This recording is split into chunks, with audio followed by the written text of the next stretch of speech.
Bien chicos, continuando con la clase, y como les decía, vamos a seguir hablando del hombre. En este caso ya hemos visto el mesolítico que se vuelve o que es horticultor y seminómada, es decir, que está en un determinado lugar por un periodo de tiempo y luego se traslada.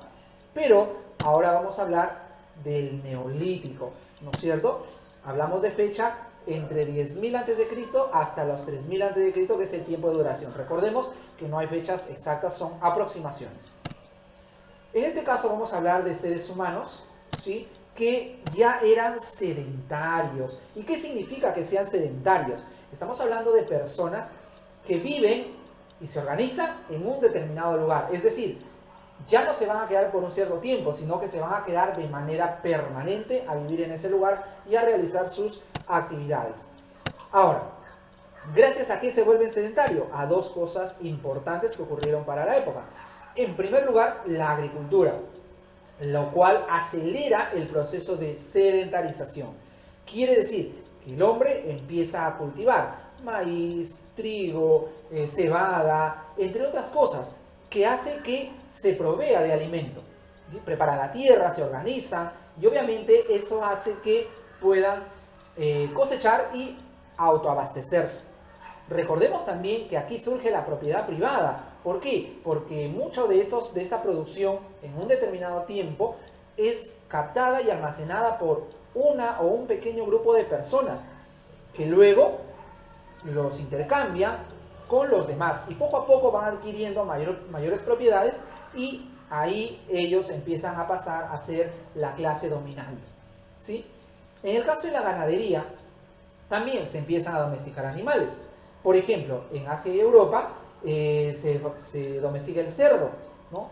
En el caso de Asia, concretamente, se va a domesticar la vaca o el bovino, como quieras llamarlo, el pato y el ganso, por ejemplo, en Egipto, la alpaca en América, el pavo real en Tailandia, el caballo en Mongolia, entre otros, ¿sí? Entonces, ese es un aspecto importante que va a generar la agricultura y la ganadería.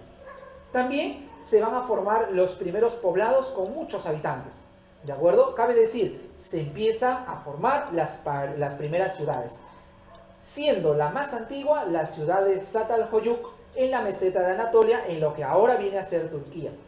Otras ciudades que también empiezan a aparecer por esa época vienen a ser Ur, Jericó, Jarmo, Susa, entre otras ciudades, ¿sí?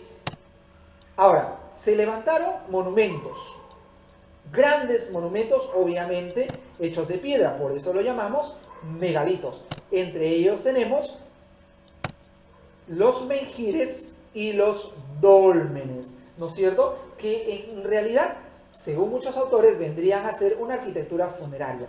Los menhires eran la construcción de piedra más sencilla que existía, ¿no es cierto? Los dolmens, por ejemplo, los menhires y dolmens, estamos hablando de colocar 4 piedras, ¿no?, y una piedra enorme en la parte superior. Era como una mesa gigante, por así decirlo. ¿Qué más? Fabricaron también la cerámica, que fue de manera utilitaria, es decir, hicieron cosas para poder utilizarlas. Por ejemplo, pequeños platos, jarrones, vasijas, entre otras cosas. También utilizaron nuevas herramientas, ¿no? Básicamente utilizaron la piedra, pero dándole una característica determinada. Por ejemplo, ya hacían cuchillos, ¿no es cierto?, para triturar, ¿no? Hicieron además anzuelos, redes de pesca, entre otras cosas. También construyeron embarcaciones, ¿no es cierto?, ¿ya? Entonces, eso les ayuda a ellos a adaptarse al medio.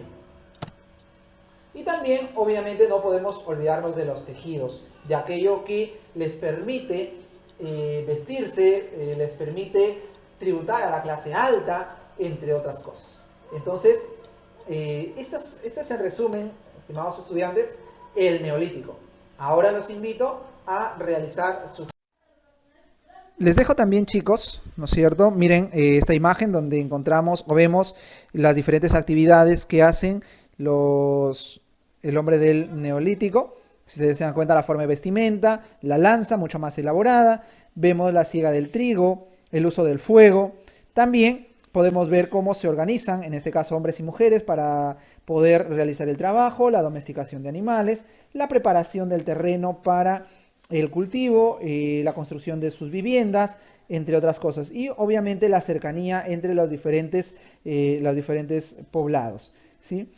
También, como ustedes están viendo, miren, esto vendría a ser un menhir, ¿no es cierto? ¿Sí? Una forma sencilla y práctica de utilizar la piedra. Eso se le llama construcción megalítica. La vida sedentaria, acá tenemos o encontramos lo que viene a ser la siega del trigo, lo que ustedes ya vieron anteriormente. Y en la siguiente tenemos algunas herramientas, las estatuillas, la hoz, la cerámica, miren una cerámica del neolítico antiguo, ¿no? Vasijas, y acá un cuadro comparativo de el uso de la piedra, ¿no es cierto? Miren, en el paleolítico la piedra es bastante tosca, en cambio el neolítico ya es mucho más elaborada. Bien chicos, conmigo será hasta la siguiente clase, gracias por su atención, nos vemos.